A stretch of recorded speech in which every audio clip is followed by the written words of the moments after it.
Hey everybody, my name is Josh, and I've worked a whole bunch of different cybersecurity jobs in my career, including senior cybersecurity analyst, principal cybersecurity analyst, senior cybersecurity engineer, and cybersecurity program manager. I've also taught in a local community college, and I also teach my own cybersecurity course online here. Not only have I gone through a whole bunch of interviews myself as an applicant in IT, cybersecurity, and software engineering, actually, I've also been involved in hiring a lot of people as well, like being on the other side of the interview process. So I consider myself okay-ish at interviewing. So you've put out hundreds of resumes for cybersecurity jobs, and it's finally time for the moment of truth, the interview. I highly recommend listening to the theory I'm about to talk about and definitely put it into practice, but the interview questions do start at this timestamp. So in addition to those really basic things like making sure you're groomed and having good hygiene and stuff like that, there are 5 big areas that you really need to acknowledge and focus on when you're preparing for your cybersecurity interview. So the first thing is the ability to gracefully answer interview questions that you don't really have experience with and or you don't really know the answer to. The second thing is you need to be able to identify and properly deal with behavior-based questions such as tell me about a time when X. The third thing is you need to be able to identify and properly deal with cybersecurity specific scenario-based questions. For example, like what would you do if Y happened? The fourth thing is you need a strong industry awareness of past and current events. So for example, somebody may ask you what is your favorite breach, for instance. And finally, you need to have a basic understanding of those cybersecurity specific frameworks and regulatory bodies, such as NIST 853, NIST 800 171, cybersecurity framework, PCI DSS, GDPR, HIPAA. You don't need to be a pro at these things, but you need to know what they are and be able to talk about them at least at a high level. And before we get into the actual interview questions, I'm going to dive into these 5 areas a bit just to kind of help prime your brain and get you ready. Ready. Again, highly recommend you watch this section before jumping into the questions. Okay, the first point, the ability to answer questions that you don't know the answer to. There's always something you can say that's better than I don't know or I haven't worked with that before if someone asks you a question that you don't know the answer to. The more labs and experimenting and studying you've done on your own, the easier it's going to be to at least produce some kind of response to a question that you don't know the answer to. For example, say you've never worked in cybersecurity before, but the interviewer asks you, tell me about a time when you had to plan for and implement security controls in your environment at work. Most people, having never worked in cyber before, would probably panic at this and either just say I haven't or produce a poor answer or something. But if you've done a lot of kind of labbing and experimenting on your own, you could come up with some kind of answer oh, I created an environment in Microsoft Azure in the cloud, and I went through and applied NIST 853 controls to it. And then maybe you could talk about a specific control that you applied to secure one of your cloud resources. This answer is infinitely better than not having any answer at all or producing a poor answer. And as someone who's hired people before and actively hires people, I'd be super happy with this answer. I couldn't ask for more, right? Especially if the person hasn't worked in cybersecurity before. And if you're wondering which labs do I do? How do I practice? I don't necessarily mean to shill my course in this, but my course has a really strong labs in it. And as I'm answering the upcoming 50 interview questions, I'm going to answer that from the perspective of a student who has gone through my course. So I'm going to talk about certain things that I've done that exist in the course. And you don't need the course to do those things. You can definitely go out and emulate the course and do them on your own, but the course packages them nicely. So if you're wondering what I'm talking about, it's just stuff that exists in the course. Point 2 is behavior-based questions. It's really important to be able to identify these and attempt to answer them in STAR format. And STAR stands for situation, task, action, and result. This is basically just a way that you can formulate your answer. You talk about what was the situation, what was the task at hand, what action did you take, and what was the resulting outcome of the action that you took. It's actually very hard initially to answer questions like this because it's too much to think about. You have to try to identify the question and you're okay, situation, task. It's really hard to do if you haven't practiced it beforehand. But I highly recommend doing it because a lot of jobs in tech that are kind of higher paying, over 100K, they like to kind of receive answers in STAR format. So I'd definitely get used to it. I'm going to be giving some example of this in the upcoming interview questions. And then point 3 is dealing with scenario-based questions. These scenario-based questions are really popular in cybersecurity interviews, and they're usually trying to check you on one of two things. Like the first thing being they're trying to see if you understand incident response, like the whole life cycle of it. And the other thing is they're trying to see if you can think holistically and properly consider the business need. An example of an incident response question is they might say something like, a user reports their computer has malware on it. What do you do? A novice answer might be something like, oh, I would remove the malware and give the PC back or something like this. And it's not the worst answer in the world, but you can do way better. Because this is an incident response question in disguise, a correct answer to this should revolve around like NIST 861 Computer Incident Handling Guide. So you should say something like, okay, now that the malware has been detected, the next thing I would do is analyze it and make sure it's an actual true positive before I took any action.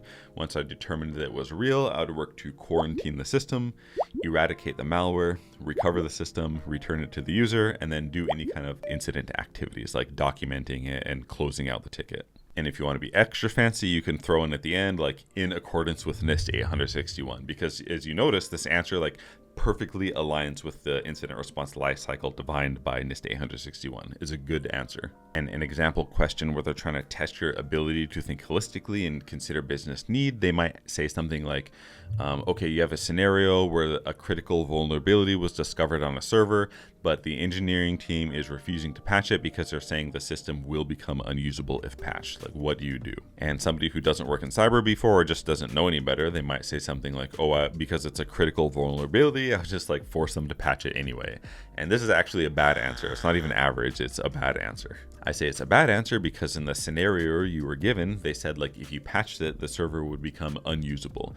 And if you do that and make your server unusable, you're no different than a bad actor doing a denial of service like against your own server, right? So you have to think holistically, think about the business. A more correct answer to this question would definitely be more nuanced and would probably involve you asking some clarifying questions to the interviewer, and would probably be something along the lines of like, oh, I would work to implement some compensating controls in the interim that wouldn't bring the server down, and I would work with the engineering team to come up with a POAM, that means plan of action and milestones, to patch the server sometime in the future without bringing it down. And then point number 4, industry awareness and current events. Interviewers love to ask the question like, tell me your favorite breach, name 3 breaches in the past, like these kind of questions like this. And in my opinion, the best way to kind of passively get this knowledge is to listen to podcasts. I highly recommend listening to The Cyberwire by Dave Bittner, as well as Darknet Diaries by Jack Rhysider. The Cyberwire is a highly produced cybersecurity podcast where they kind of talk about current events and this kind of thing. I would recommend just like picking it up from today's episode and just listening to that every day going forward, until you get a job, and then, maybe even afterwards if you like the podcast. And Darknet Diaries, also really highly produced, really high quality podcast, but instead of news, it's more of like kind of storytelling. It's just really entertaining, and it will expand your mind onto what's possible because it covers the most crazy things that happen in like our industry all around the world. For Darknet Diaries, I would definitely start at episode 1 and just listen to all of them. At least maybe 1 episode per day. I wouldn't cram like 10 of them in a day, but just listen to 1 per day until you get caught up. And finally, point number 5, basic knowledge of cybersecurity in general, cybersecurity frameworks, and cybersecurity regulatory bodies. Those kind of basic cybersecurity fundamentals can pretty much be obtained on the internet for free, right? From Professor Messer, for instance. Also, Google Cybersecurity Professional certification is really good as well. It's quite holistic, and they have some hands-on components there as well. So just make sure that's like squared away as much as you can. You don't want to like get all the way to an interview and then have something dumb happen, like you can't answer some basic question about the CIA triad. You want to really avoid those scenarios. So just make sure you know like all of those cybersecurity fundamentals, like those really basic ones, right? And I will put a link in the description to Google's cybersecurity program. I actually went through that myself, and I have the certificate, and I just thought it was a really decent program. And then as far as those mainstream cybersecurity frameworks and regulatory bodies go, it's probably honestly like the most boring thing when it comes to studying cybersecurity topics, unfortunately. I try to touch on these in my course in the most interesting way possible, but I'll put a list of stuff that I think you should know below, and these stuff will be included in the interview questions coming up as well. So finally, the reason why you came, it's time to start going through the actual interview questions and answers. And I do want to say I highly recommend I can't say enough highlights for this, is that you go through all 50 questions and you practice articulating your answers to them like out loud. You don't necessarily need to have another person to do it. You can have the questions on your phone. You can go on a walk and just practice answering the questions out loud as if you were answering them in an interview. This is going to help you immensely because when you actually get in the interview, like 50% of your brain is going to stop working. And if you haven't practiced doing the stuff beforehand, it's going to be way harder for you to come up with proper answers. So I highly recommend you practice answering them beforehand. And then when you get into the interview, you'll kind of have already done it. So you can kind of have that free extra real estate in your brain to pay attention to other things, like maybe relating to the interviewer more and like, talking about your personal self more, being less nervous. It's just way better if you practice them a lot ahead of time. And if you want, check the description. I'm going to put a spreadsheet with all 50 practice questions on there, as well as some sample answers to them as well. I'm also going to provide some free CompTIA Security Plus practice questions, as well as some CISSP practice questions as well. Check out the links in the description for those. You just need Anki to make it work. Just install Anki, it's free, import the deck, and then you can just start practicing. Okay, on to the actual interview questions. How do you configure rules within a SIEM to identify potential security incidents? Please provide an example. So for configuring rules within a SIEM, that is, you want to create an alert when something happens. The first thing you'd want to do is consider thinking about your use case. Like, what exactly do you want to look for an alert for? That could be anything from like unauthorized access to brute force attempts to viewing sensitive information, something like this. So for our example, we can say like, I want to create an alert, for instance, whenever somebody looks at a highly sensitive credential inside the enterprise password management system. So first thing we'd want to do is make sure like the actual logs from the enterprise password management system are being brought into the SIEM in the first place, because if they're not, we won't be able to create an alert, or we won't be able to query the logs if they don't exist, right? So need to make sure the logs exist in there. And then if we think about what we want to do, if we just want to like create an alert anytime somebody looks at like a highly sensitive password, like the global admin password for Azure Active Directory, for instance, we need to make sure we know like what that log looks like in order for us to successfully query it, if that makes sense. So what I would do is, in a controlled environment, maybe we go to like ChangeBoard or something and say, hey, I need to create an alert for when somebody observes a critical credential or the global admin password, something like this. So we could have somebody look at it, and then subsequently like the alert or the log for that would be created, and then we could kind of see what the log looks like. And then we could kind of formulate our query around what we wanted to look for in terms of logs, if that makes sense. And our query could be like SQL, like structured query language, KQL, Kusto query language, SPL. If you're using Splunk, whatever the case may be, just make sure that our query like actually matches that log that we're looking for. And then when it does, we can implement the rule and kind of make it live, and then fine tune the rule going forward if we need to.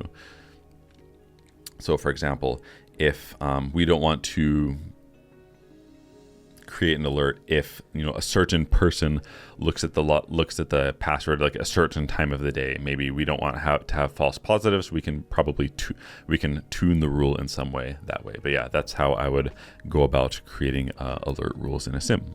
Describe a situation where you had to fine-tune a SIEM alert rule to reduce false positives. What steps did you take? So a time when I had to fine-tune an alert rule to reduce false positives was during my internship at Login Pacific. I was assisting a customer with their rule configurations for their SIEM, and they were getting a whole bunch of malware alerts for malware like popping up on a computer. But actually, like what was happening is they were doing testing with an ICAR file.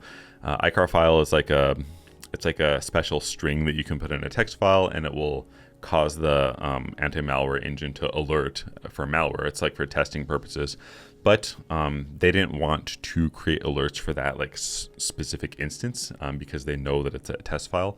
So we just fine-tuned the rule that looks at the actual logs when malware is found, and we specified that if it was an ICAR file, like ICAR existed in the string, then don't return any results, or subsequently don't spin up an alert for that or create an incident. Walk me through the incident response process you followed for a specific security incident at a previous job. What tools did you use?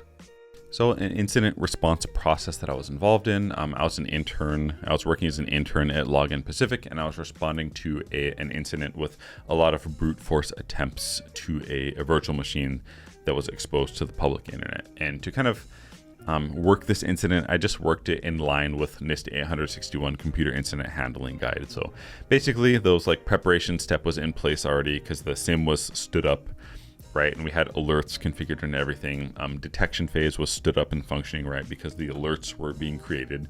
And then those like analysis section, like my analysis consisted of like making sure the actual alerts were true positives and it wasn't the customer doing something or something internal with somebody testing. So once I kind of verified that it was actually malicious traffic from the public internet, I worked to the contain phase, which consisted of creating a network security group rule that's kind of like a firewall rule in the cloud that actually blocked those malicious traffic or any traffic really from the public internet. And as far as like eradication and recovery, there's nothing to really eradicate or recover. There was no obvious indication, like indicators of compromise, and none of the authentication attempts were actually successful. So there was like nothing to do for those two steps. And then like post-incident activity, we were using Microsoft Sentinel, right, as the SIM, and then all of that whole like Microsoft Defender for Cloud ecosystem. So basically, I just logged everything I did, like verified that it was a true positive, creating the firewall rule to block public traffic from the internet, and then we just kind of closed out the incident in Sentinel, and that was the end of it. What types of logs do you typically integrate into a SIM and why? As far as which logs you integrate into a SIM, it really depends on your environment and like what's important and what are your critical assets and critical resources, right? So typically in kind of like a vanilla setup, all of those like identity provider and like authentication and those kind of really important servers like shared services logs, like all of that probably needs to be collected into the SIM, whether or not you're using Active Directory or Azure Active Directory or some other random identity provider. It's a really good idea to ingest logs from all of your authentication methods, at least into your SIM. And then depending on what your critical like your critical infrastructure or your important resources are, you need to identify those. And then the systems holding those and the stuff that is used to like access those, all of the logs for that stuff likely needs to be brought into the SIM as well, because you need to have eyes and ears on the thing that's kind of most important to your organization. Discuss a time when you had to collaborate with another department or person to address a security issue. What was it and how did you handle it? I've studied and labbed quite a bit and I have a pretty good intuition for things in cybersecurity, but I haven't had the chance to like collaborate with another department in the wild for something. But I do understand this comes up like quite a bit, and separation of duties is a thing in cybersecurity. So I can give an example of what this might look like. So for example, if I'm on like the vulnerability management team and I'm scanning for vulnerabilities and trying to work with departments to remediate them, usually like the person scanning for the vulnerability isn't going to be the person who's actually like remediating it and verifying that it's been remediated. So basically like what I might do is maybe I'm conducting the scans and I'm the one who's verifying remediation. So say I found a vulnerability in a system and the person responsible for that maybe is like the Windows desktop admin or something like this. So what I would do in that situation is I would break down the vulnerability as best I could for them. So say maybe it's like some out of date Adobe Reader or something like that. I might provide them a solution like such as something like some like automatic uninstallation and then automatic installation of the updated software, or just like automatic upgrade or something like this, along with any kind of documentation that they might need to like understand why it's important and understand like what needs to happen. Basically, like if I need someone to do something or remediate something, I'll just make their job as easy for them as it can be, so they don't have to like spend too much time or energy. They can just take what I gave them and then work on remediation, and they tell me when they're done, and then I'll verify that it's been remediated by providing or by conducting like another scan. That's basically like what I would do. What are some security controls you would recommend for a cloud-based application and why? So as far as security controls go for a cloud-based application, it could be a whole bunch of stuff, right? Perhaps like some kind of web application layer 7 firewall, definitely some kind of access control, maybe like a role-based access control, depending on what the application is. Definitely logging and monitoring, some kind of identity provider. You definitely want to have some way to back up and recover in case something happens. Definitely you want to have encryption at rest. And absolutely, you want to have encryption in transit, TLS 1.3, something like this. Whole bunch of other stuff. It just depends on what exactly the application does and what you're trying to protect. How would you set up monitoring and alerting for unauthorized access to sensitive data? So in order to set up monitoring and alerting for unauthorized access to sensitive data, basically, you want to make sure, it depends on like the system that you're working with. I'm just going to assume that it's sitting on like some Windows server somewhere just to make the example easy. So you definitely want to turn on file system auditing for sure. So when somebody like reads, like, create, read, update, delete any files, like logs are created, for example, in our example, in like the Windows event log, right? So turn on file system auditing. Definitely you want to define the files or the data that you want to protect, because you don't want to detect on like all data. You want to detect on certain data, right? So define your scope of like what you want to detect on, and then you want to define what it means to be like unauthorized, right, versus authorized. So we don't want to alert like when anyone looks at like a certain file or something. So maybe we can create our alert that's like, if assuming that we have Jim and Bob, we expect Jim and Bob to look at these files, like only these two. So in our like query rule, like once we know we have the logs coming into the SIM from our file system auditing, we know what the logs look like when somebody actually looks at or does anything to those files. So to alert on, unauthorized, create, read, update, delete to those files, we could, in our query, we can say something like, if the user principal is not Jim or Bob, then return results or create an alert or something like this. It really depends. There's like a lot of nuance depending on what the system is that's holding the actual data that you want to protect, and the granularity of like the log that's created by the system. But in a general, at a high level, like this is basically what I would do. Describe an experience where you had to conduct a forensic analysis following a security incident. What tools did you use and what were your findings? I'm not sure if I can call this a full-on forensic analysis, but when I was interning at Login Pacific, I was doing some post-incident analysis. Like basically the situation was a lot of brute force attempts were coming in, and there was actually a brute force success alert happened. And the brute force success alert in that case was defined by 10 or more failed logins from the same user against the same machine, followed by one successful and like in the same hour time span. So we did have a brute force success against a particular virtual machine, and there were some known good users to log into that virtual machine. So I really did some work to make sure that there was no like unusual activity from the actual legitimate accounts that have logged into that virtual machine elsewhere, if that makes sense. I wanted to make sure like those accounts like didn't get compromised by the person who like brute forced into the machine from the internet. So basically, to do this, Microsoft Sentinel has something called an entity mapping and like an investigative UI, where you can see like a map that shows like the bad actor on the internet and like all of our resources that they touched locally, and then you can see other accounts that have like logged into those where incidents were spun up. So I basically just like went through those and looked at everything and kind of made sure that the actual like legitimate accounts that logged into the machine weren't compromised and they weren't doing other stuff or creating other alerts, if that makes sense. In the end, it didn't look like there was no really obvious indicators of compromise. After the brute force success happened, we basically, went through the incident response lifecycle, like contain, eradicate, recovery, reset the password, isolated the virtual machine, and essentially closed out locked down the virtual machine with a network security group, and then ended up closing out the incident.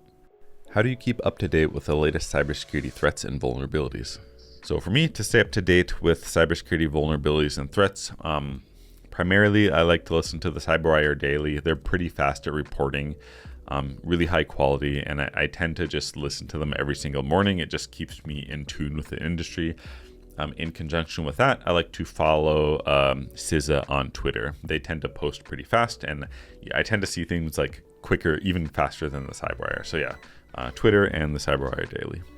Tell me about a time when you had to remediate a complicated vulnerability. What was it and what did you do? So a time when I had to remediate a complicated vulnerability. This happened when I was doing an internship at Login Pacific. Basically, the complicated vulnerability was the customers using Microsoft Key Vault, which is essentially Microsoft Azure like cloud native enterprise password manager, but it was the endpoint for it was exposed over the public internet, and the solution or the remediation for that would be to like apply what's called private endpoint, which essentially takes the endpoint like off the public internet and makes it only accessible to the back end on the customers, like through their virtual network. So that part is like kind of trivial. But the difficult part of that is you need to make sure like other systems that happen to be like using the Key Vault, they need to be configured as well to like not reach out like over the internet, but like through the back end, if that makes sense. So we made the necessary configurations, like applied private endpoint, turned on the firewall, so like the Key Vault endpoint couldn't be reached over the public internet. And we did our testing, everything seemed to work okay, and then we essentially had the vulnerability remediated once private endpoint was successfully applied. Tell me about a time when you identified a security vulnerability in your organization. How did you discover it, and what actions did you take to remediate it? So this will be my first cybersecurity job, so I haven't done this in the real world yet, but I have done quite a few vulnerability management labs, so I can talk about those a little bit. So basically, like the situation was, I was setting up a lab for myself to kind of practice vulnerability management, create some virtual machines in Azure, install some old software titles on them, like old versions of Firefox, old versions of Adobe Reader. The action for this I took, I set up OpenVAS, aka Greenborn, and I kind of scanned my virtual machine, like did a credentialed scan to kind of discover any vulnerabilities that it could find. Of course, it found the out-of-date software I installed on it. The action I took was I updated one of the software titles, like I updated Firefox to the most recent version. I uninstalled the old version of Adobe Pro. I rescanned it, like redid a credentialed scan to kind of verify the stuff has been remediated. And the result was the vulnerabilities were remediated, and I was able to, get a better intuition of how vulnerability management worked. Can you recount a situation where you had to respond to a critical security incident? Walk me through the steps you took from discovery to resolution. So responding to a critical security incident. So basically the situation was, I was doing my internship at Login Pacific. We were doing some incident response tabletop exercises. And basically the situation was, an incident got spun up for a large amount of inbound malicious flows from the internet. Basically what that means is there's like network security groups, aka kind of like cloud firewalls in front of the virtual machines. And when traffic that's like deemed malicious by Microsoft's algorithm like passes through them, it's like allowed into the network. That's kind of considered a malicious flow. And when there's a certain number of those, an incident will automatically get spun up. So the action for this was to kind of go ahead and practice that normal NIST 861 incident response lifecycle, preparation, detection. So detection happened, right? The incident was spun up. Analysis of this would be to like inspect it and make sure the traffic is actually like malicious traffic from the internet, which it was. And then those containment and eradication steps that consisted of locking down the network security group to stop allowing those random bad traffic from the internet to come in. And so the action was locking down the network security group. And then the result at the end, there were no more inbound malicious flows for the next 24 hours and then going forward as well. So after that, I was able to document everything, my findings, what I did, and then essentially close out the incident. Tell me about a time when you had to collaborate with a non-technical staff to implement a security measure. How did you ensure they understood its importance? So this is going to be my first job in cybersecurity, so I haven't had a chance to do this in the wild yet, but I'm super aware of the importance of communicating those like really technical ideas to non-technical people. So I can kind of give an example of what this might look like kind of a made up scenario. So like the situation might be, I'm a vulnerability management program manager, for instance, and we're onboarding some new like server from a third party for some software or something like this. So the task would be, we need to, as part of the onboarding process, the task would be to run a vulnerability scan against it to make sure there's no like super crazy bad vulnerabilities that could like hurt the organization. So we'd scan that, say that we found they're using like SSL 3.0 and they have SMB 1 enabled or something like this. So the action for this would be I would need to communicate these vulnerabilities to our point of contact, who's probably not a technical person, who would then need to go and take this to their engineering team to get it fixed. So in this case, I would probably give some kind of analogy of why we need to have these SMB1 and like SSL 3.0 vulnerabilities patched. So I would just give like some kind of example, like why encryption is important and how running SMB1 potentially creates a vulnerability, which could, hackers could exploit, or hackers could attack or exploit in one way or another, and, essentially causing the business to lose money or downtime or something like this. And then the result in this scenario, hopefully we'd go back and forth a few times and we'd work with them to kind of remediate the vulnerability. But it's really important to like kind of communicate those really technical jargon in a way that those stakeholders and more like business-minded people can understand.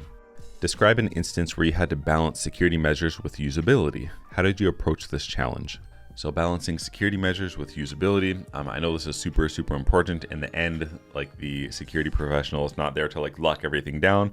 Rather, it's more so to make everything as secure as possible while still allowing the business to function normally. So I haven't had to do this in the wild yet, but I can kind of give a contrived scenario. Maybe there's like a situation where I'm a vulnerability management person and I discover a critical vulnerability on some business critical system, right? The action would be, for me, I would attempt to get the system owner to fix the vulnerability, to remediate it, right? And maybe they would push back to me and say something like, oh, if we patch this, this system's going to go down and it's business critical, so we can't patch it. So the action in this scenario, like I might probably try to apply some compensating controls on it. Like if we can't patch it, maybe we can put like, an extra strong firewall on it or some other kind of control that doesn't affect the usability in the meantime. Maybe it's not as good as remediating it, but it is extra protection, right? So that would be the action. Hopefully, we'd go back and forth. They would accept it. We'd create like a plan of action and milestone for the future to like properly remediate it. But in the end, hopefully the result would be like their risk is at least reduced a little bit and we can kind of like, move on to the next vulnerability. Tell me about a time when you had to adapt your communication style to effectively convey a security risk to stakeholders. Because this will potentially be my first job in cybersecurity, I haven't had to do this yet in the wild, but I do know it's like really, really important to be able to effectively communicate risk depending on who is listening to you, right? So if I'm talking to my technical colleague, they kind of understand the risks of like running insecure software and like they understand the potential impact of ransomware and stuff. But if I'm talking to, upper management or somebody in the C-suite, like the situation is there's some vulnerability that makes us susceptible to ransomware, I might have the task of convincing that, or I might have the task of conveying the risk to them in terms of like a dollar amount or, reputation or something, like quantifying it in a way to them to where it makes sense from a business standpoint. And hopefully the result of this is they understand and maybe they meet eye to eye with me on whatever my ask is, if I need more budget or something like this. Speaking in the language of like your audience understands is really, really important in cybersecurity and tech in general. And it's something I'm really aware of. Can you describe a situation where you had to prioritize one security project over another? What criteria did you use to make your decision?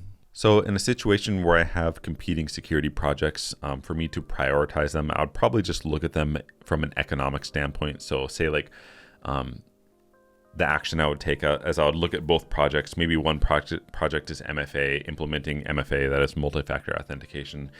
Say the other project is creating a hardware and software like asset inventory, right? Because that's part of the CIS controls, right? That is a security control. I'll look at both of those and see how long they both took, and I'll try to come up with a way to see how much they're protecting the organization. Say, this is and this is an arbitrary number, but say implementing MFA saves like $1 million a year, right?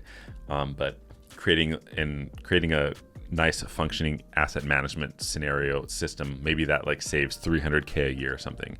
Maybe MFA takes like 1 month to implement and the inventory system takes 3 months to implement. In this case, like economically speaking, MFA has more impact. So from a business standpoint, it kind of makes sense to prioritize the efforts to implement MFA first.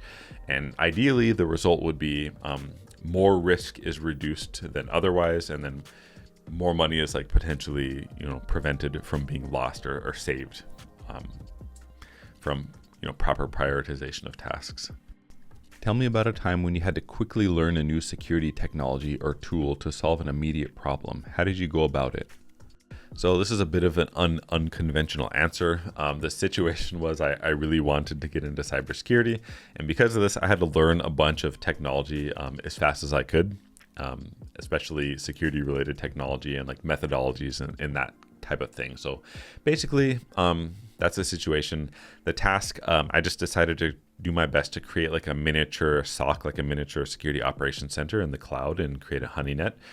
So I created a bunch of resources in Azure, like a lot of virtual machines, Azure Key Vault, storage account. I learned how to spin up an instance of Azure or Microsoft Sentinel, which is Microsoft's cloud native SIEM, and expose everything to the internet, let it get attacked by bad actors, and just go through and practice incident response and kind of learn what I need to learn to respond to incidents, and then subsequently secure all of my devices or all of my resources in the cloud. And the result was I was able to do that. I learned quite a bit. I had some nice stuff to put on my resume, and then ultimately I was able to get this interview. Describe an experience where you contributed to the development or improvement of a company's security policy. So I haven't had to do this yet, actually, because this is potentially going to be my first cybersecurity job. But I do recognize the importance of having security policy, because on the security policy, it should outline like what you're trying to protect and how you protect it in any kind of security policy. So what I would do if I were to do this in the situation where I need to either augment or create a security policy, the action I would take is I would interview the necessary stakeholders. That's likely going to be like the CIO, CTO, CISO, and then other maybe C-levels and business owners, and see like what our actual critical assets are. And then I would kind of draft the security policy around that to make sure we're addressing what we need to address in order to protect our critical assets. I would then, after the initial draft was created, I would kind of bring it to the different stakeholders and be like, is this something that it looks like we can uphold? Is this something that looks like what you would expect to see? If they say yes, I would go to the actual teams who need to be actually doing the implementing of the security policy and be like the ones who are actually upholding it. I would go to them and be like, does this look good? Does this look like something that's feasible for you to maintain? And if they say yes, I would just get it signed by the necessary party and then get it enacted or get it put into place. And the result hopefully would be we have a nice either new or augmented security policy that we can look to for, if we need to justify budget or anything like that in the future. Tell me about a time when you had to conduct user training to improve security awareness. What approach did you take and what were the outcomes? So I haven't had to actually run a security training. I've been like on the other end of it, like as a normal end user where I have to go through the security training, but it is something I think about a lot. So if I was the one in charge of actually running the training, what I would probably do is I would take like a more positive approach to it and try to reward people for completing their training. Because from what I've seen, the big problem is people like either just put off the training or they don't do it or they don't do it properly, right? So what I would do, I would try to make sure that the training is like absolutely as interesting as it could possibly be. Like I might use KnowBe4, the training platform, has some really interesting like movie like Netflix like scenarios on it that are actually entertaining and fun. And I would try to reward individuals and departments for completing the training early, if that makes sense. And for the people who kind of straggled or didn't complete it, I would do like nice reach outs to them like a few times before I started escalating to the manager, because I don't want to have like bad relationships, with the people I'm trying to usher through the training, if that makes sense. So hopefully the result would be like a measurable increase in compliance in terms of training, hopefully. Describe a situation where you had to work under tight deadlines to resolve a security issue. How did you manage the pressure? So this will potentially be my first cybersecurity job, and I haven't had to deal with this yet, but I'm super aware that incidents, they don't wait, like they don't work on like a 9 to 5 schedule like the rest of us. They can pretty much come at any time. And so for me, the way I would kind of deal with getting through it and dealing with the pressure and everything, hopefully the org that I worked at, they would be practicing they would have like a good incident response plan in place. Maybe it follows like NIST 861, in which case the first step is preparation, right? So hopefully the preparation stage has been done, and it kind of outlines, like at least at a high level, of the stuff we need to do during the incident in terms of like communication flow and like priorities and stuff like that. So hopefully I would be able to lean into our preparation for that and just kind of, calmly execute on things and work through the incident lifecycle as we discover and contain and eradicate and recover and document afterwards. So that's basically what I would do. And it's just, if you're working in security and you're involved in incident response, you're likely just going to have to work overtime or work off hours sometimes. That's just the nature of incident response. And if I go into the job with that mindset, it's not a big deal. I likely won't stay up for 48 hours, but staying late sometimes or coming in like super early to deal with something, it's not a big deal. You just have to prepare for it and just calmly go and do it and execute your incident response plan to resolution. What would you do if the IT department was reluctant to implement critical security patches immediately, citing concerns about system downtime? So regardless of whether or not it's HR or the engineering department or some other department, I'll just try to convey the importance of patching in a way that particular audience understands. So with HR, I might talk about risk and mitigating risk and the importance of it in terms of monetary loss and other things that could be a detriment to the business. Perhaps give some examples of situations where major breaches have happened due to not patching, and like what the outcome was for that, and try to at least get them to understand in that sense. And if they're super adamant about not patching it and them being like seriously roadblocked, depending on the organization, we could do something like get that particular department to sign off on the risk and like accept the risk in the case that something bad does happen. What would you do if the HR department refused to enforce a new password policy, arguing it would be too burdensome for new employees? Didn't want to accept and implement the password policy, I would just try to explain to them in a way that they could understand, perhaps talking about monetary loss due to data breach or loss of public trust, etc. And also, if we can't implement a simple password policy, like what hope do we have to do something slightly more complicated, like implementing MFA, for example, where we might require people to use some kind of a token device or authenticator app. It's more complicated than just having a simply longer, more complex password. So I just kind of explain these in a way that HR could understand, and do what I could do to possibly create some education for the users or instructions on how to deal with like the longer password. Just make things as easy as possible. What would you do if the marketing department wanted to roll out a new customer-facing application without a security review, citing time constraints? So if the marketing department or any department wanted to roll out a new software without any kind of security review being done, I'll just kind of explain the risks associated with doing that. Like we could, depending on what kind of information that's being stored and processed in the application, it could, have big ramifications for the business if some kind of a breach happened due to the software being insecure or something like this. If they really didn't want to do a security review, I might go to the vendor of the software, because oftentimes there's some kind of like a public like trust section on their site where they kind of talk about the compliance that they do and like the rigorous security testing. Maybe they do like a quarterly vulnerability management. Maybe they have a SOC 2 type 2 report readily available for their platform that we can reference. So I would do the best that I can. Like if they don't want to do a review, I would see if the vendor had anything. If the vendor didn't have anything and the marketing department didn't want to do a review, I'll try to get backup from my boss if I could. And depending on like the organization, I might try to make them, like if they were absolutely like not having it, I would try to get them to sign off on the risk for it, just so we have something on file showing that me and my department tried to do our job. What would you do if the finance department objected to the cost of a recommended security solution, asking you to find a cheaper alternative? So if any department objected to the cost of a proposed security solution, asking us to get something cheaper, it really depends on what the actual system is we're trying to protect, and if it's a legal requirement or not, or we're just trying to practice better security hygiene. So assuming that we can compromise on it and it's not something we have to have, I might try to come up with something like perhaps a different control, like a compensating control that's maybe not as good as the other one, but it does still provide some protection, reducing the risk a little bit at a reduced cost. Just kind of depends on what's happening. Another alternative would be, using something like some kind of open source solution, depending on what it is, or coming up with some kind of in-house solution for the control that needed to be implemented.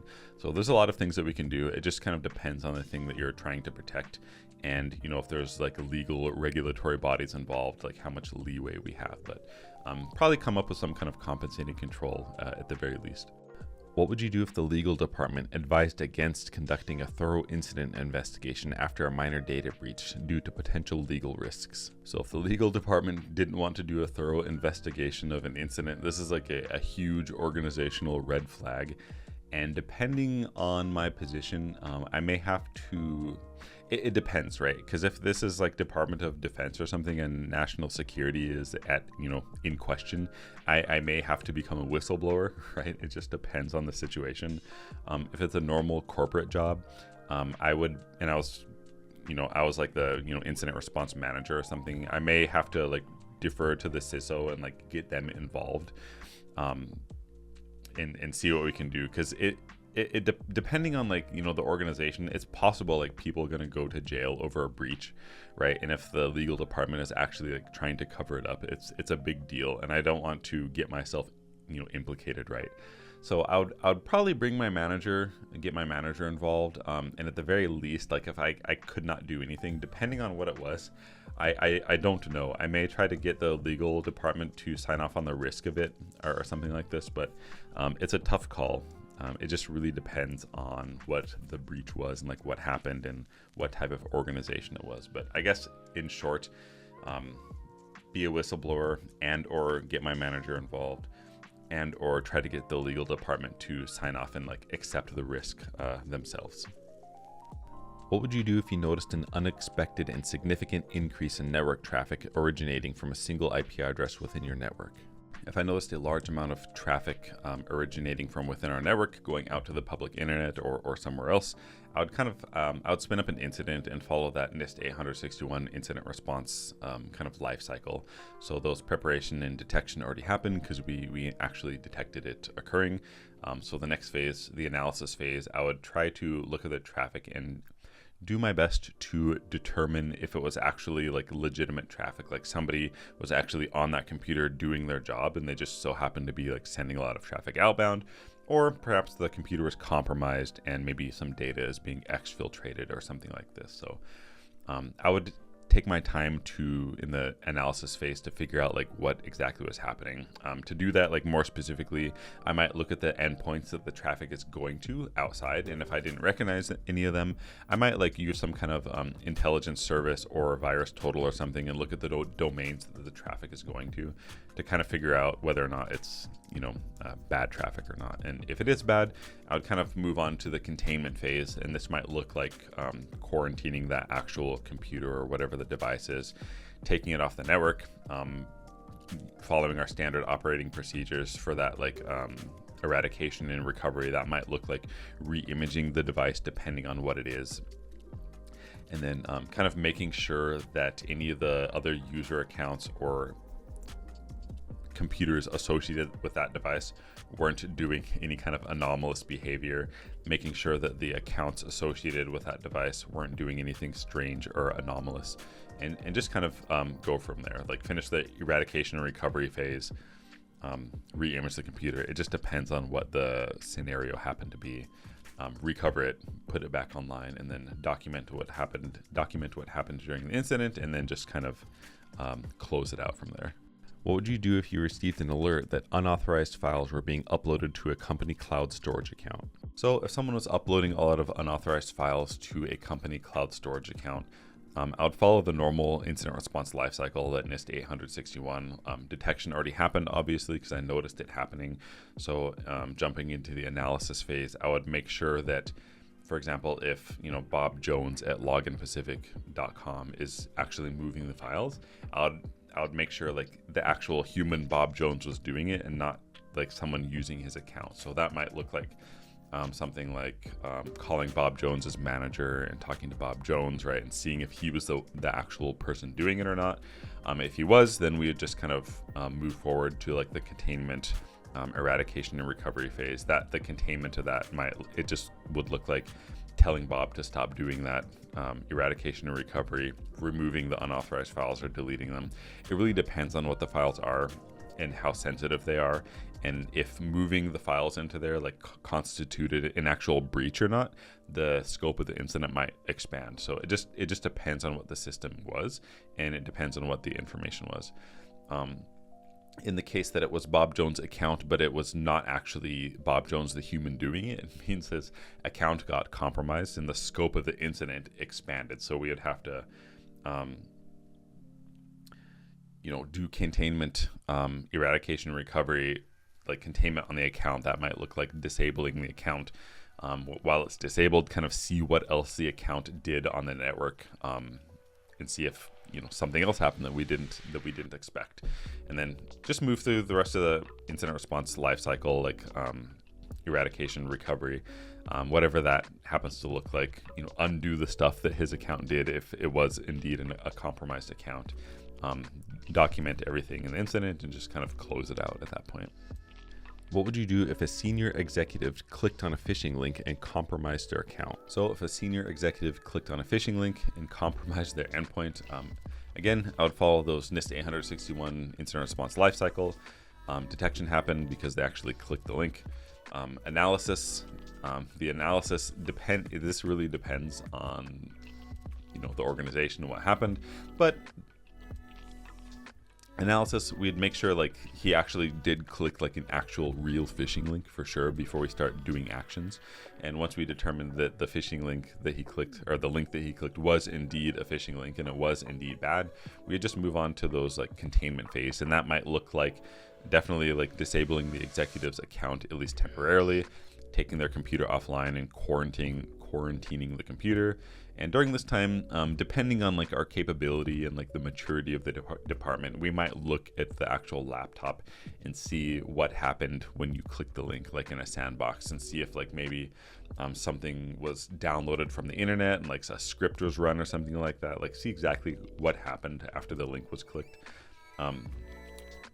Assuming that it wasn't too bad and just like that device got compromised, we'd probably just move on to those eradication and recovery phase. That might look like re-imaging the laptop or just reissuing him a new laptop, making sure his account didn't actually get compromised before we re-enable it.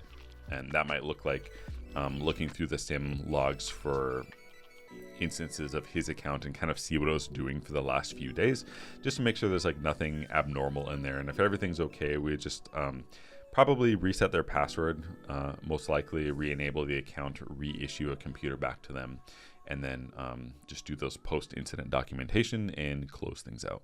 What would you do if you found out that a software used across the organization had a known vulnerability that was actively being exploited in the wild? If I found out some of the software using had a serious vulnerability and it's actively being exploited in the wild, The first thing I would do is I'd try to determine the scope of the software in our organization, like who uses it and where exactly is it.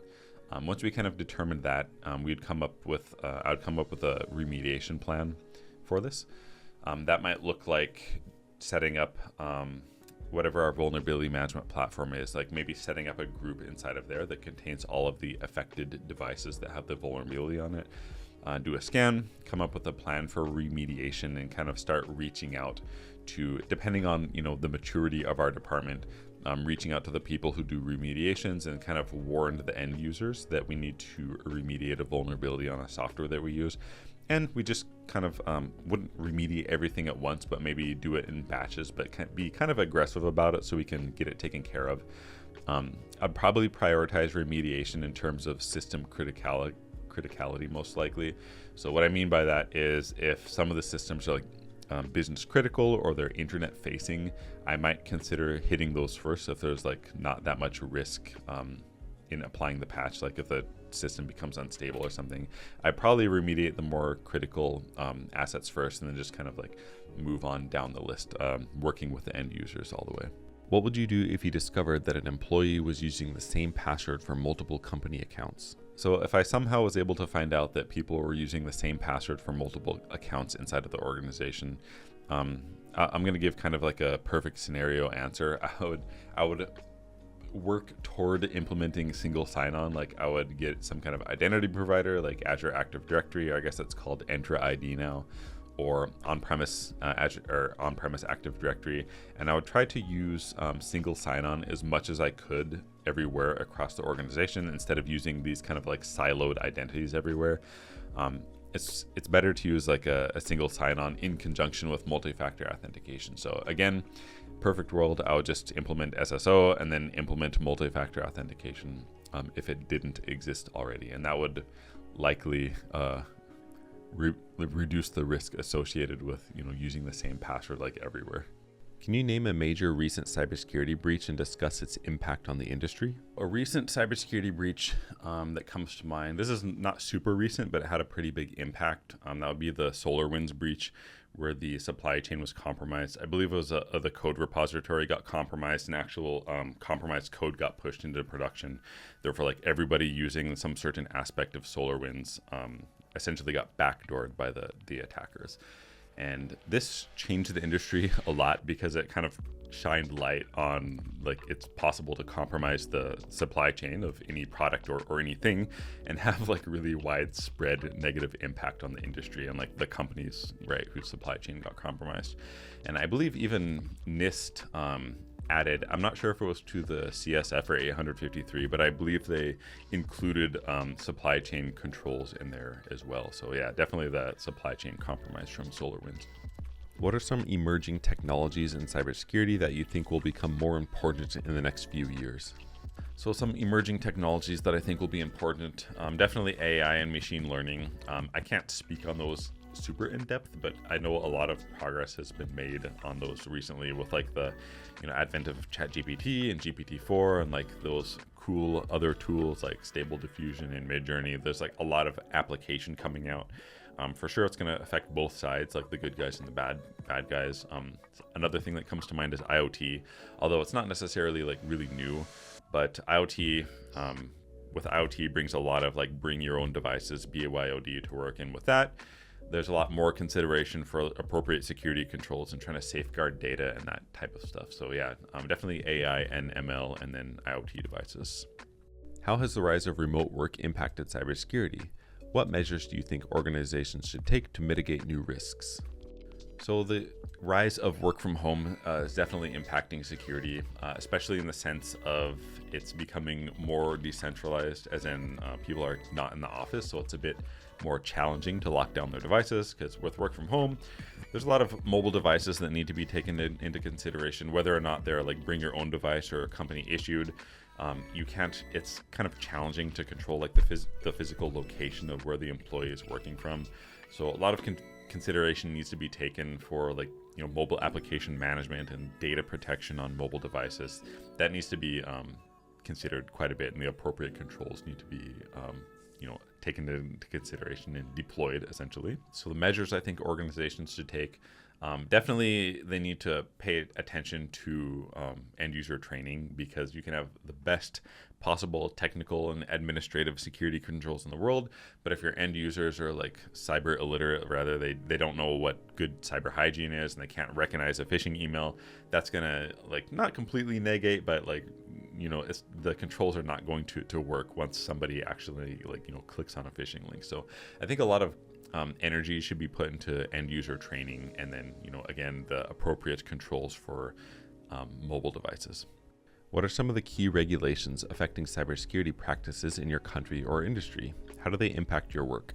So this will be my first cybersecurity job, so I haven't dealt with these regulatory bodies directly at work, but I am really aware of them. And some that come to mind is GDPR. That's the General Data Protection Regulation that states that if you store or process data that's owned by EU citizens, you need to make sure that you're GDPR compliant, whether or not you're operating in the EU or America or somewhere else. You just need to take that into consideration. Some other ones would be HIPAA and PCI DSS. HIPAA is for if you store or process electronic protected health information, you need to make sure you have the appropriate controls in place, and, you know, logging needs to be up to par as it's outlined in the security and privacy rule. And then PCI DSS, if you store or process any kind of cardholder data, you need to, you know, ensure that you have the appropriate controls in place to meet PCI compliance. So those are just a couple of regulatory bodies that you should be aware of. Can you discuss a cybersecurity topic that has been in the news recently? How do you think it will influence the industry? So this isn't like any one particular incident, but recently with the progression of AI, it's becoming increasingly more and more easy to make deep fakes, both visual and auditory, and just like a straight up video of something that looks real, but it's actually fake. And even before this existed, there was kind of already a problem with like misinformation campaigns and spreading propaganda and general information that's not really true. Mix that in with the deep fakes, and it's just going to become a like larger and larger problem. It's just another thing that people need to care about online. So yeah, I would say misinformation fueled and amplified by artificial intelligence and machine learning. Are there any cybersecurity podcasts, blogs, or influencers that you follow? What have you learned from them? So in terms of podcasts, I like to listen to the CyberWire Daily. It's a nice high quality daily news where I use it to kind of keep in touch with the industry. Another one I really like is Darknet Diaries by Jack Rhysider. That one's good because it kind of expands my mind in what's possible in cybersecurity and like the type of breaches that have happened in the past. And then as far as YouTubers, I like to follow Josh Madakor on YouTube. He talks about how to break into cybersecurity and gives a lot of cool projects. I also follow Sandra on YouTube as well, Nicole, Gerald. They're all great resources that I like to follow just to kind of keep in touch with the industry. What do you think about the cybersecurity skill gap? How can it be addressed?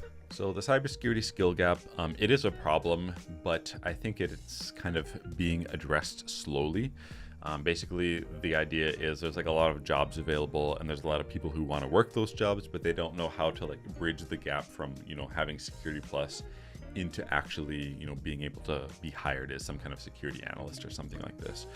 And a lot of work is being done in the space. Like Google, IBM, Microsoft, they're all coming out with kind of comprehensive certifications to help people like, bridge the gap to actually get hired. And then there's other like, YouTuber type people as well who make courses specifically designed to give people the necessarily hands-on experience to kind of help them bridge the gap from Security Plus to actually being able to work.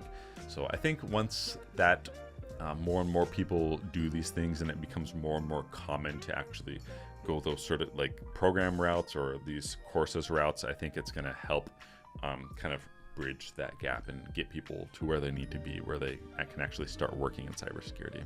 Can you discuss a recent software vulnerability that has widespread implications? How could it have been mitigated? The thing that comes to mind was like the Log4j vulnerability. It wasn't that recent, but that's kind of the first thing that comes to mind because it was like really big and kind of in your face in terms of like the news.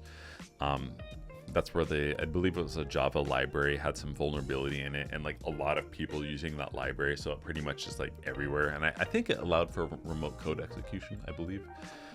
In terms of like how it could have been mitigated or prevented, It's hard to say, to be honest, because that hindsight thing, but probably some like a really strong application security function for the developers of that, like maybe like a stronger vulnerability management program could have caught it or something like this. But you never really know. We just kind of do our best.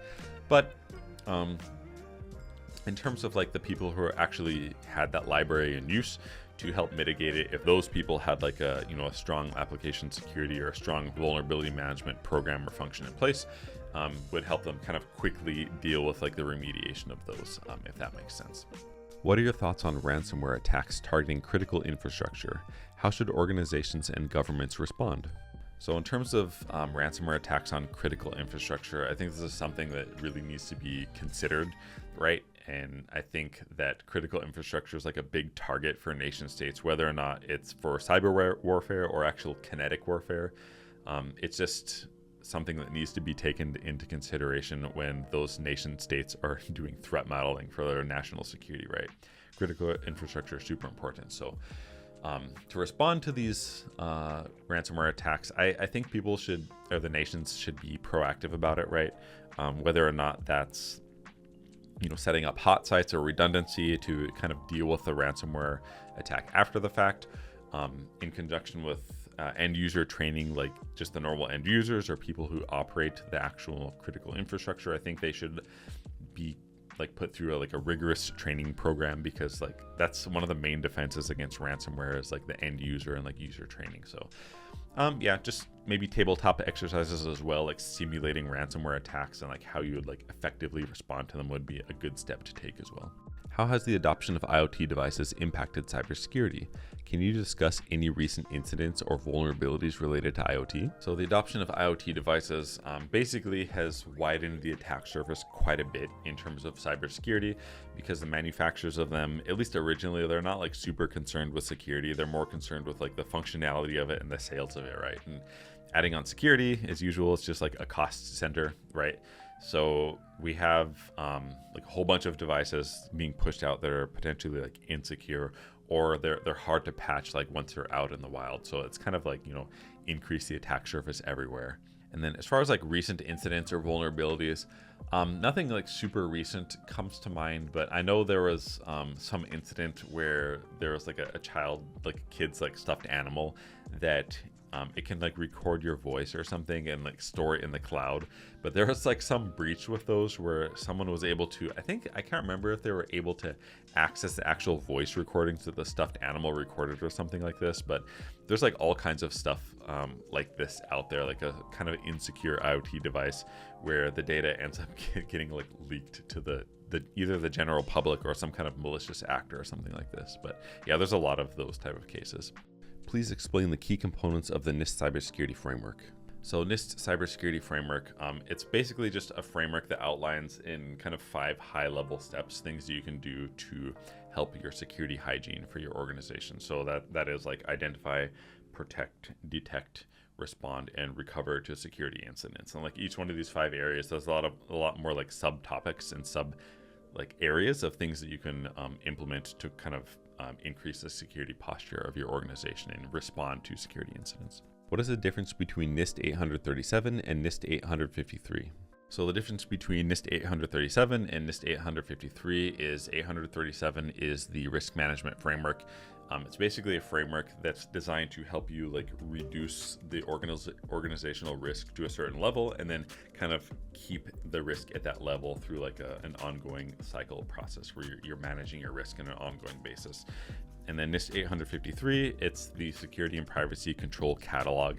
It's just a really large list of security controls that you can implement to increase the security posture of your organization. And there's like a general control, then there's like a 853 low, medium, and then high, depending on like the level of rigor that you need to apply to your security controls. So for example, if you are working in defense where security is paramount, whatever your organization is, you might be required to implement high controls, which are super safe, if that makes sense. Reduce risk, keep it at the same level for 837, and then control catalog for 853. How does PCI DSS compliance differ from HIPAA compliance? So PCI DSS differs from HIPAA in the sense that PCI is for payment cards, that's Payment Card Industry Data Security Standard, and HIPAA is Health Insurance Portability and Accountability Act, and it deals with protecting electronic protected health information, or just protected health information. So if you're an organization that stores or processes credit card information, you likely need to be PCI compliant, and if you store or process some kind of protected health information, you need to look into HIPAA and make sure you have the necessary controls in place, like the security rule and the privacy rule, to make sure that you are HIPAA compliant. And if you receive a breach in any one of these areas and you store or process that type of data and you weren't compliant, likely you're going to be subject to large fines. Can you explain what CIS controls are and give an example of when they might be applied? So CIS stands for Center for Internet Security, and the CIS controls consist of 18 like a high-level control families that you can apply to your organization to reduce organizational risk, increase security hygiene, and all of that stuff. So in the process to actually apply the controls, it depends on your organization. To be honest, because not every control is going to be applicable. So for example, there's one control family that's like software inventory or something, but if somehow your organization like doesn't use software, for example, like maybe you don't even need to use any controls from that control family. So it's kind of up to you. I think there's like a NIST special publication that's specifically for choosing security controls, but I don't remember what it is off the top of my head. But a really like simplistic approach would just be to get a hold of the CIS controls and like go down the list and then kind of see what applies to your organization and think about like your critical resources for your organization in terms of prioritization, and then just look down the list of controls and see what makes sense, and then pick out controls that would help increase your security posture and reduce risk. How does GDPR impact data storage and transfer for organizations outside of the European Union? So I don't believe GDPR actually impacts data storage and transmission outside of the EU. It's not necessarily like where it is. It depends on like the actual data that's being stored and processed, right?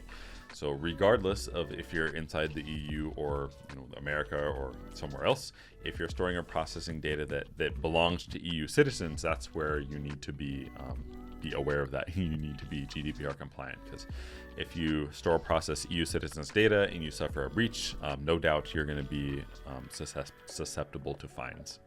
Please describe the incident response lifecycle as outlined by NIST 861. NIST 861, that's the Computer Incident Response Handling Guide.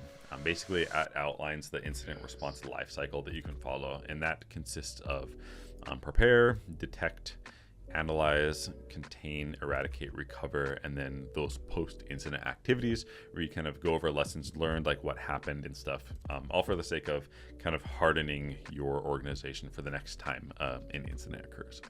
So as far as NIST 853 controls, there's a whole bunch of control families, and it's unlikely I can recite all of them, but a few of them probably are like hardware and software inventory controls, logging and monitoring. There's a control family I think called boundary protection, secure configuration, definitely incident response control. I'm not sure if I said access control again or already, but yeah, there's a whole bunch of controls in there. Why would an organization want to use NIST 837? An organization may use NIST 837, which is Risk Management Framework, in order to manage risk, essentially. So what that kind of means is looking at it could be like your organization as a whole, or it could be a single like product or an offering within your organization. You can apply 837 to anything at any scale, right? But assuming it's for your organization, NIST 837 can be used to identify risk and reduce risk to an acceptable level, and then you would kind of use the 837 lifecycle on a continual basis to make sure that there's no risk creep, in the sense that like you accidentally accept more risk. It's kind of designed to keep the risk at that kind of acceptable level that you defined in the beginning. So yeah, manage risk, reduce risk, keep it at that reduced level. What is HIPAA and what is the significance of it in cybersecurity? So the primary purpose of HIPAA is essentially to safeguard protected health information and electronic protected health information through the security and privacy rule. Which NIST guideline would you refer to for security and privacy controls in federal information systems and organizations? So the guideline or a special publication for security and privacy controls from NIST would be 853. What are some of the key objectives of PCI DSS? So the main goal of PCI DSS is essentially just protection of cardholder data.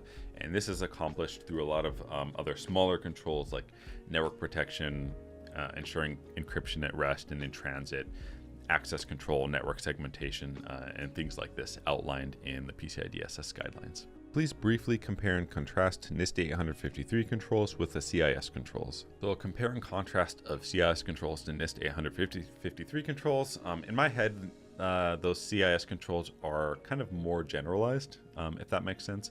So for example, if your organization, like you want to increase your security posture, like generally speaking, but you don't have any kind of, you don't store or process any kind of data that is regulated, right? You don't have to be like PCI compliant or HIPAA compliant. It might be a good idea to just kind of go down the CIS control list and apply what makes sense just to kind of generally increase your security posture. Whereas those NIST 853 controls, they can be exhaustive. Like there's NIST 853 low, medium, and high, where high is like a really stringent control that covers a lot of areas. And the federal government, I believe in some cases, will require NIST 853 low, medium, and high, depending on like what the application is. So in summary, 853 can be more exhaustive, and you could be required to use 853 controls depending on your government agency. Whereas the CIS controls, I'm not sure, but I don't believe anyone requires CIS controls, but they can be used in general to increase security posture when you don't necessarily have any regulated data that you're storing or processing. How does GDPR define personal data, and what implications does this have for cybersecurity? So I believe GDPR defines personal data as any information that can kind of be tied to an individual, which kind of sounds like self-defining. So like somebody's name or address, like first or last name, address, phone number, or something like this. They have like a more rigorous definition for sure, but I believe it's like kind of any data that can be tied to that individual. And the implications this has for cybersecurity is it makes it really easy for organizations to fall under the scope of GDPR if they are like storing or processing any data related to EU citizens, if that makes sense. So it's just something they need to consider, because if you get breached and you are you're in scope for GDPR and you're not GDPR compliant, for sure you're going to get fined. So it's just something that organizations need to be aware of. For organizations who store and process electronic protected health information, what are some of the risks associated with foregoing HIPAA compliance? Cybersecurity metrics that would be useful in reporting compliance for HIPAA, probably anything that falls under the security rule or privacy rule. Security rule and privacy rule outline a bunch of stuff that you need to consider or needs to be in place in order to meet HIPAA compliance.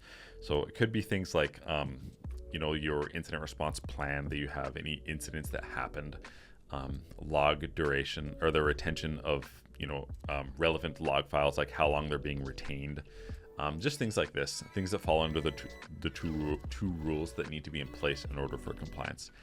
Any of that stuff is probably important for compliance reporting purposes. What are some of the main goals of the NIST cybersecurity framework?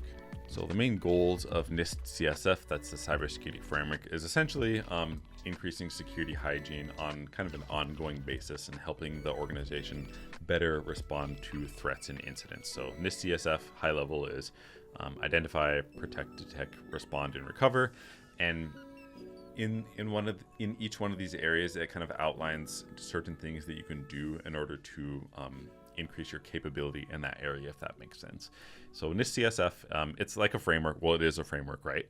And you can use other controls to accomplish the things that it's talking about. So like identify, like under the identify one, it lists out stuff, and then you can pick stuff from even like CIS controls, or you can pick stuff from NIST 853 controls and like plug them into here in order to like increase your capability for identify, right? And same thing for protect, detect, respond, recover. You can mix and match controls from different control sets if you want, or you can grab all from CIS. It doesn't really matter. It depends on, I shouldn't say it doesn't matter, but it depends on the needs of the organization, right? So it just essentially provides a framework of like what you need to do. You can kind of use that as a gap analysis of where you are now, where you wish you were in the future, and then you can use controls to kind of bridge that gap and bring your security posture or your security hygiene up to where it needs to be. I do highly recommend practicing each one of these interview questions multiple times. Like, you don't necessarily need another human to like read them to you when you respond, but I do recommend like getting your phone, maybe going on a walk or sitting in your room or something, and just practice articulating your answers to each one of these questions like several times, at least 10 times ideally, which I get that it seems like it will take forever, but once you actually get into the interview, it's going to be like your IQ gets cut in half and you just are cease to function very well. But if you go through the action of practicing your response to these, it's going to be way easier to respond to these questions or similar questions that you might be asked. And it's going to really like free up a lot of your brain power to focus on other things, like not being so nervous and relating to the interviewer well, and like asking other questions is going to help you a lot if you practice answering these questions beforehand. And I do want to say you can definitely use ChatGPT to answer some of these questions if you want to generate an answer different than what I might have given. And as a reminder, you can say stuff like, answer this question as if you're new to cybersecurity, answer this question as if you're like a seasoned CISO, answer this question as X or Y to kind of generate, varying levels of answers, if that makes sense. And I do want to say, if you go through all of these questions, practice them multiple times, you're going to be way ahead of like 99% of people for sure. So definitely do your best, practice them. Check out my course as well. It's gotten a lot of people jobs, a lot of hands-on cybersecurity stuff. And yeah, we will see you in the next video.